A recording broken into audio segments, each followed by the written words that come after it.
The most powerful warship on Earth is loose in the Atlantic.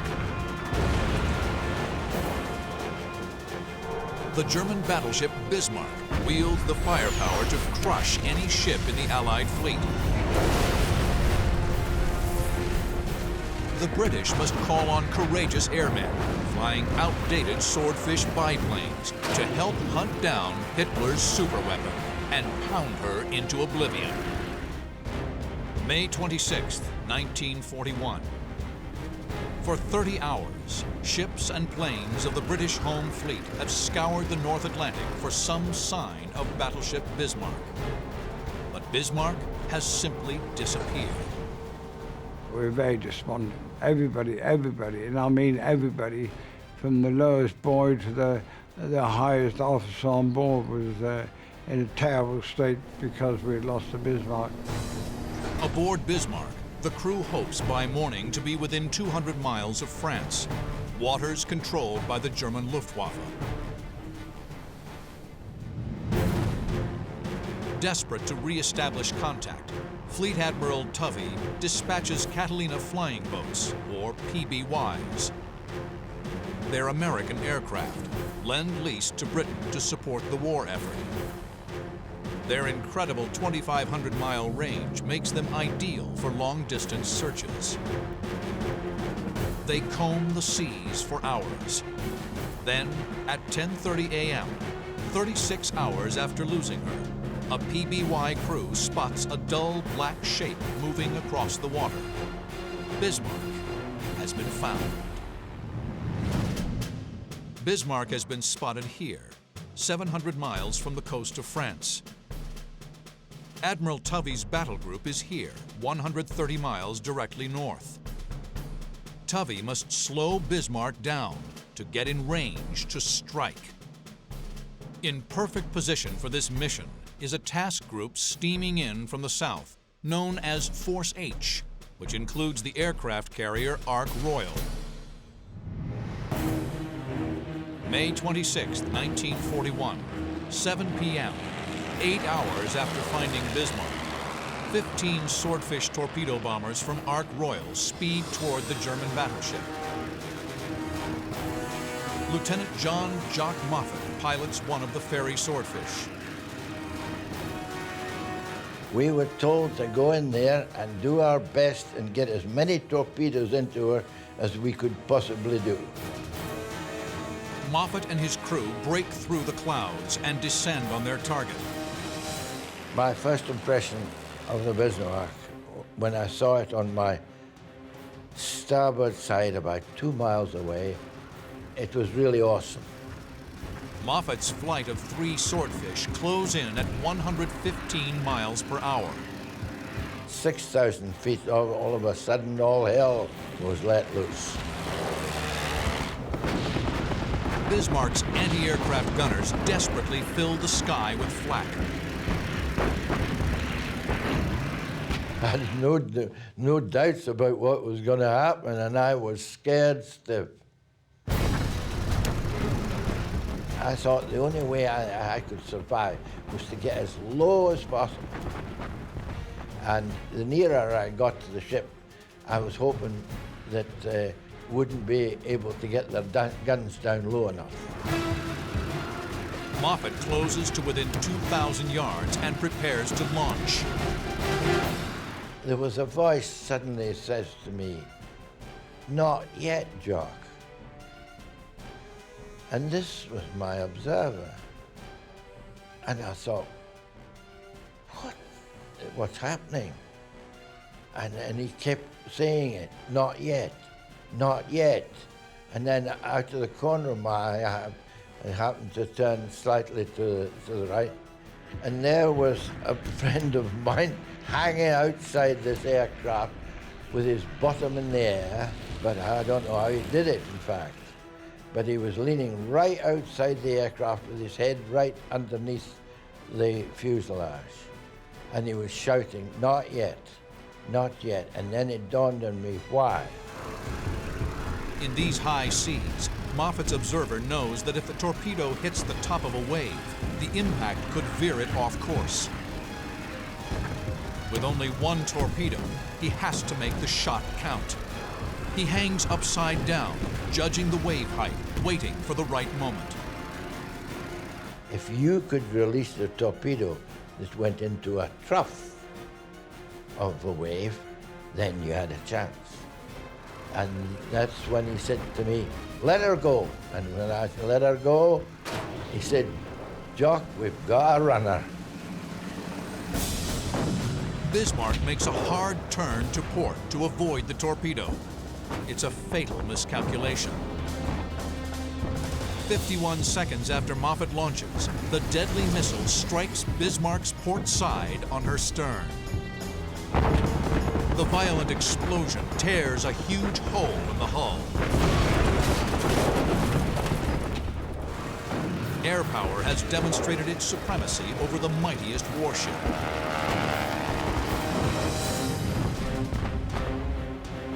The British surface fleet closes in for the killing blow. Finally, there's an opportunity to avenge the Hood, and the British go into action confident that they can achieve this.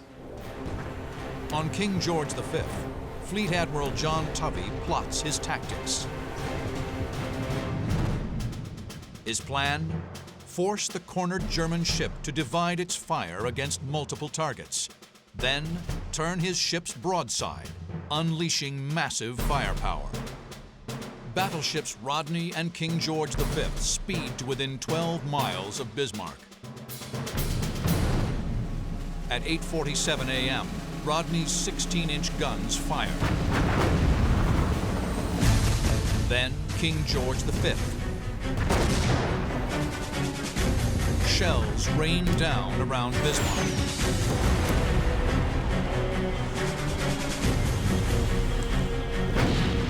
The British crew stuff cotton in their ears to deaden the sound. Their throats sting as they breathe in the cordite fumes after each salvo. The desperate German battleship strikes back. Lutyens' first act was to open fire on the aged battleship Rodney. It's been suggested by some that, like Hood, he saw her as an older ship and thought, perhaps weaker, he could take her out and lessen the odds against him. Both sides miss their targets.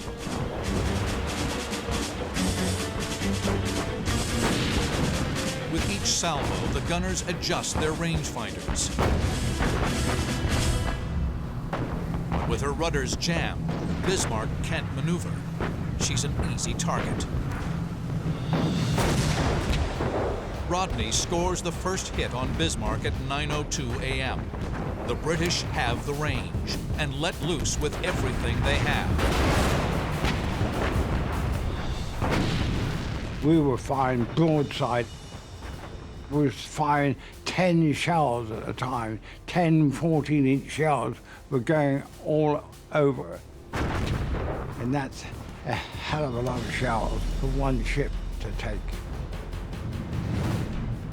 Two British cruisers, Norfolk and Dorsetshire, join the fight. Bismarck is being pummeled from all sides. Ich kann nur von dem Endkampf erzählen, dass wir nur ab und zu Shell splinters rained through the air ducts that supplied our fresh air. The shells were hitting us fast, violently.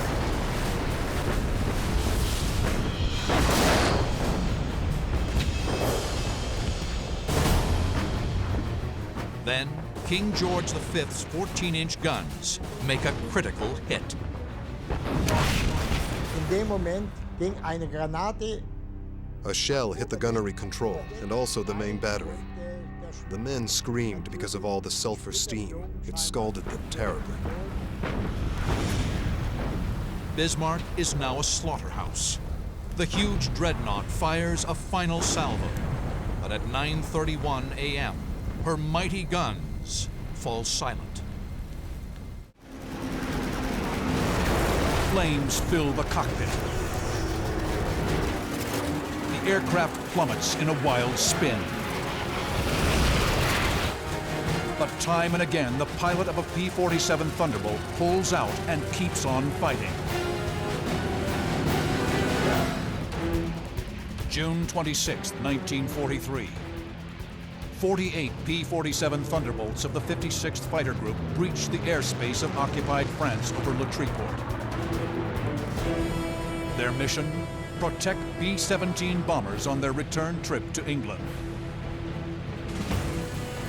A young fighter pilot named Robert S. Johnson flies Blue 4 at the tail end of the formation.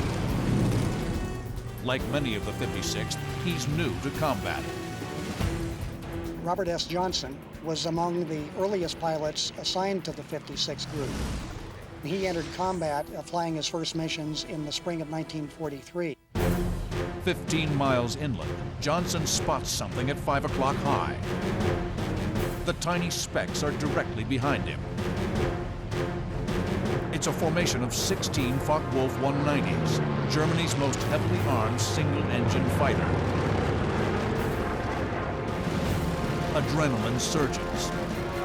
The young pilot calls out the bandits over the radio. The Germans draw closer. Johnson tries the radio again, but before he completes the transmission, the enemy is upon him.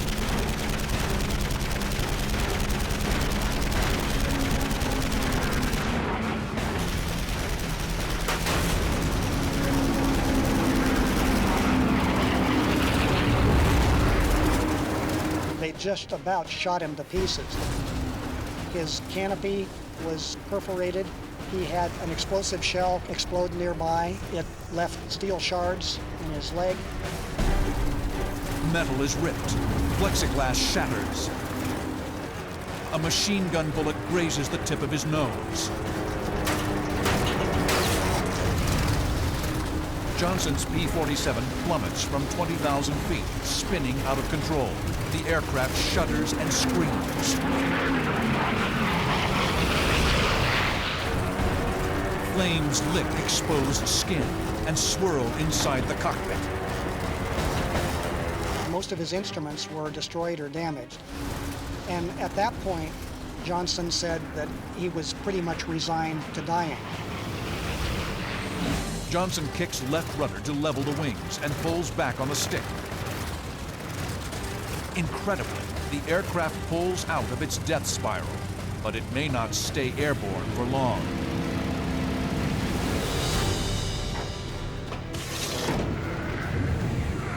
The canopy would only open about 6 inches and it jammed. He can't get out of the aircraft. Johnson tries to force it open, bracing his feet on the instrument panel. Nothing. He stands, trying to squeeze through the broken canopy frame, but his parachute snags. He began to take stock of the situation. He noticed that the smoke had abated in the cockpit. The fire had gone out from the engine.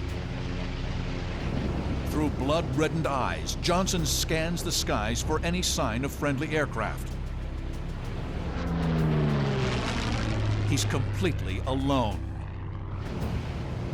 Again, he tries to pound the canopy frame loose. Nothing. The Thunderbolt may prove to be his coffin.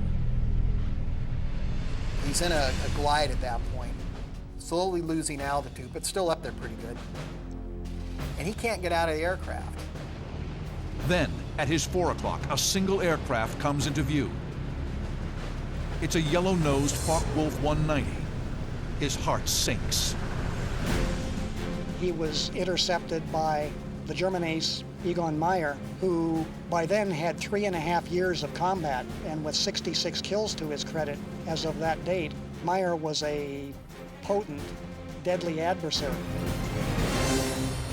Egon Meyer closes in for an easy kill. Robert Johnson's only hope for survival rests with his plane. The Thunderbolt's reputation for ruggedness will be put to the test as never before. He cannot get out of the way. He cannot outrun it. He is at the mercy of an enemy who almost surely has no mercy in him. In a futile attempt to postpone the inevitable, Johnson banks to the right. the 190 easily keeps pace. Johnson is helpless. The FW-190's nose lights up as Meyer squeezes the trigger.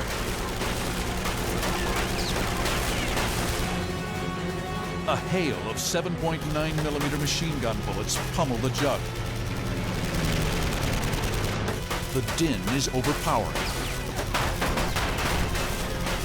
Johnson's only defensive maneuver is to alternately hit the rudder pedals to throw off the German's aim. The move causes Meyer to overshoot. For a fleeting moment, Johnson has the upper hand. He fires a burst from his 50 cals. Can't really see him. Canopy's covered with oil and hydraulic fluid all over the place. He's got fluid in his eyes are burning. But it made him feel good that he could just fire off a couple rounds and show that German pilot that, hey, I can still fight a little bit. Meyer continues a long, slow circle. Johnson can only watch. The 190 effortlessly banks in behind him. But to Johnson's amazement, the 190 pulls up on his wing.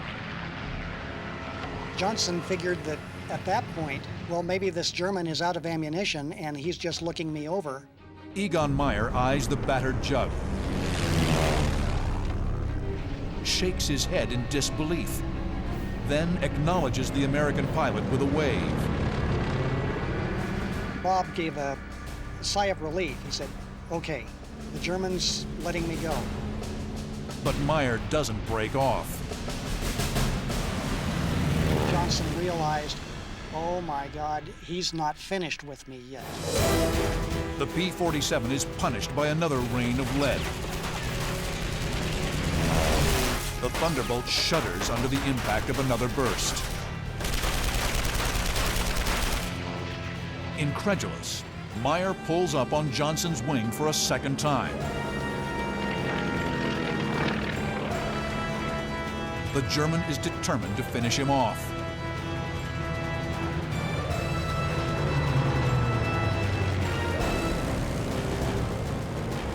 He just starts raking him over, and the German pilot starts generally hitting his rudder, so he's raking 30 caliber fire from wingtip to wingtip. But the designers at Republic had done their job well. The airplane's sturdy aluminum and steel framework shrugs off yet a third salvo. The Focke-Wulf again pulls abreast of the Thunderbolt. The German finally really, no kidding, was out of ammunition. Meyer, a top German ace, has been denied his 67th kill. He rocks his wings in salute and banks away. The sky is once again empty as Johnson nurses the battered P-47 over the English Channel. The Thunderbolt is carrying him home. But when he landed the plane, he started counting the bullet holes. By the time he reached 200 without even moving around the aircraft, he gave up. Robert S. Johnson went on to become America's second highest scoring ace of the European theater, with 27 kills in the P-47 Thunderbolt. October 12, 1944. A squadron of red-tailed P-51 Mustangs of the 332nd Fighter Group soar over Lake Balaton in southern Hungary. After completing an escort mission, they're returning to base in Italy. Among them is Captain Wendell Pruitt and his wingman, Lieutenant Lee Archer, the gruesome twosome, as they are known. As they reach the southern tip of the lake, tiny specks appear on the horizon, a swarm of German Me-109s. There were more German airplanes in the air than I've ever seen before. Kind of made a little side decision, well, this might be it. Pruitt, Archer, and the rest of the Red Tails don't flinch. We didn't run or anything like that. We said, okay, they're up here. There's as many of them as it is of us. So we'll take them on. Throttles firewall, machine guns armed, the Tuskegee airmen rip through the German formation. The The skies above Lake Balaton explode with the roar of piston engines and the staccato burst of machine guns and cannon. With the battle raging all around them, Pruitt and Archer select a target. They'll make a head-on pass with a German 109 just off their nose.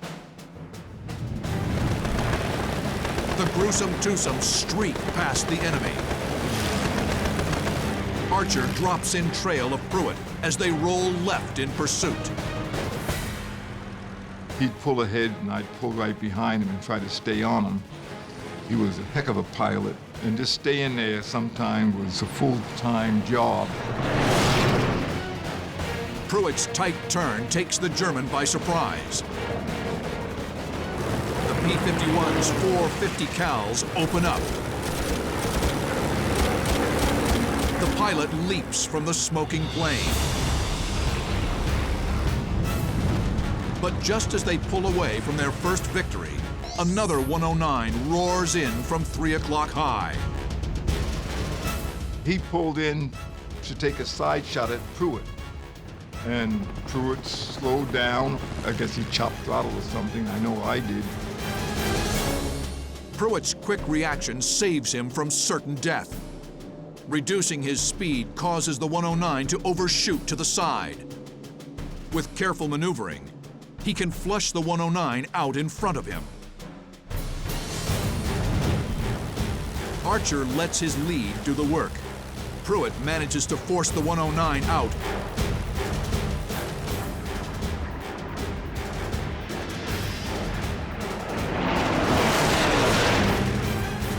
But suddenly, another German bursts into the fight.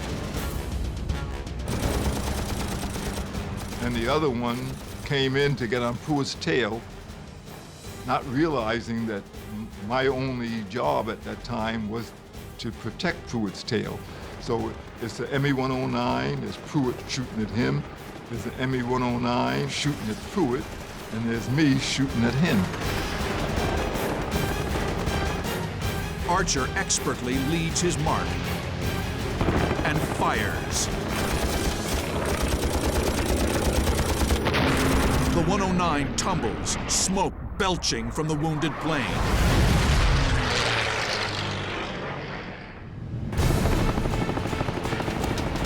Seconds later, Pruitt fires a long burst into his 109.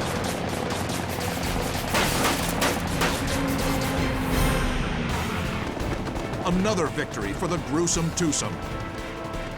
But they're not done yet. They dive back into the furball. He made a screaming turn back to where all the other aircraft was. And I really wasn't sure that was a great idea at the time.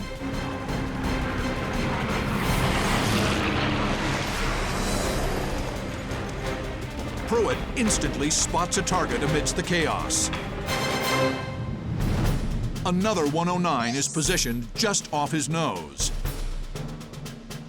As we got into the other airplanes, another one picked him up, and he made a head-on pass on him with me peppering behind him. Pruitt and Archer roar past the German, guns blazing. Archer follows Pruitt through another crushing left turn. I guess I was lagging a little bit. Another one came right in behind him. They were suckers. They didn't see the second airplane 1,000 yards behind, armed to the teeth. Again, Archer's 50 cal spark to life.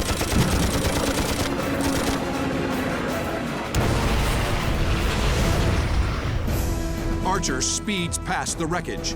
He's now one victory away from making ace, with plenty of targets to choose from.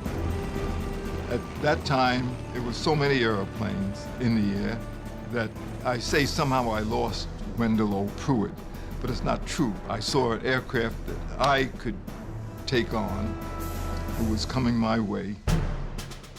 Archer is here. The 109 is here. Archer can easily initiate a head-on pass by banking to the right.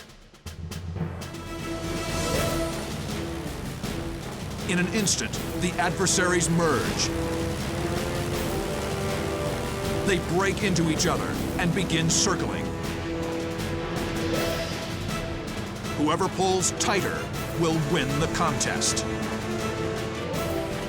The 109 inches closer to firing position.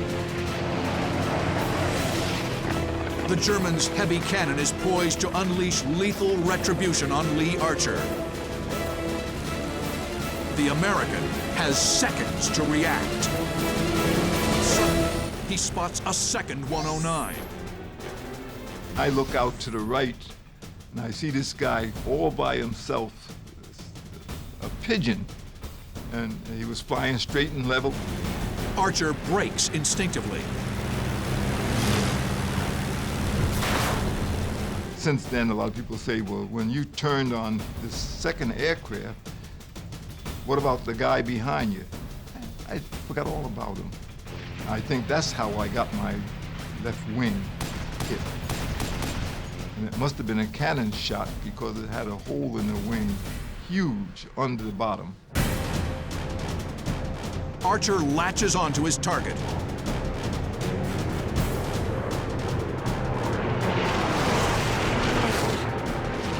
The German counters by pitching over into a steep dive.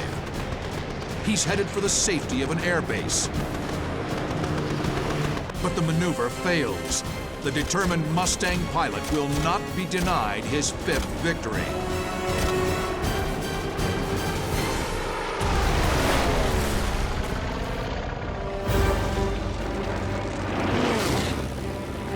Lee Archer opens the throttle and pulls away.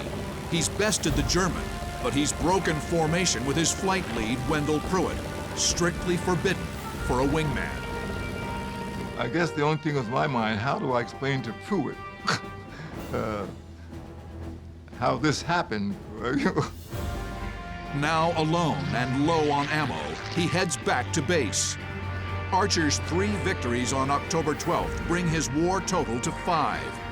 It is an historic achievement made by a skilled and aggressive fighter pilot. The Tuskegee Airmen now have an ace.